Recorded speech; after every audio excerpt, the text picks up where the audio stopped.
Nasungkit ng National Capital Region or NCR ang kampyonato sa Palarong Pambansa 2026 matapos manguna sa overall delegation rankings sa sinagawang awarding ceremony ngayong linggo, ika-31 ng Mayo sa lalawigan ng Agusan del Sura. Bilang overall champion, tumanggap ang NCR ng tropeyo at 200,000 pesos cash prize.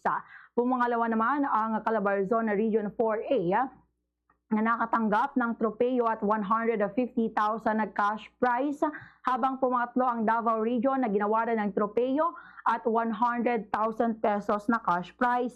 Nasa ika-4 na pwesto ang Central Visayas Region na tumanggap ng sertipiko at 50,000 pesos na cash prize, habang nakompleto naman ng Western Visayas ang top 5 at tumanggap din ng sertipiko at 50,000 na pesos na cash prize. Sa Elementary Division, nasungkit naman ng Calabarzon Region 4A ang kampyonato at tumanggap ng tropeyo, sertipiko at 100,000 pesos na cash prize. Pumangalawa naman ang Davao Region na nakakuha ng tropeyo at 75,000 na pesos na cash prize, habang pumangatlo ang NCR na ginawaran ng tropeyo at 50,000 na cash prize. Samantala, nangibabaw naman ang NCR sa Secondary Division matapos maiuwi ang kampyonato kasama ang tropeyo at 100,000 pesos na cash prize. Pumangalawa naman ang Calabarzon Region 4A na tumanggap ng tropeyo at 75,000 pesos na cash prize, habang pumangatlo ang host na region na Caraga na ginawaran na naman ng tropeyo at 50,000 na cash prize.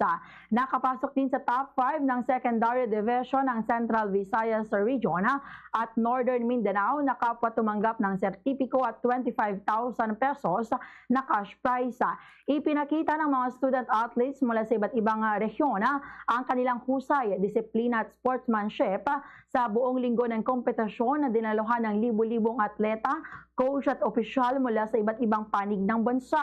Samantala, nakapagtala naman ang Region 2 ng kabuuang 32 na medalya matapos makakuha ng 4 na gintong medalya, 10 pilak at 18 o 18 tanso na medalya.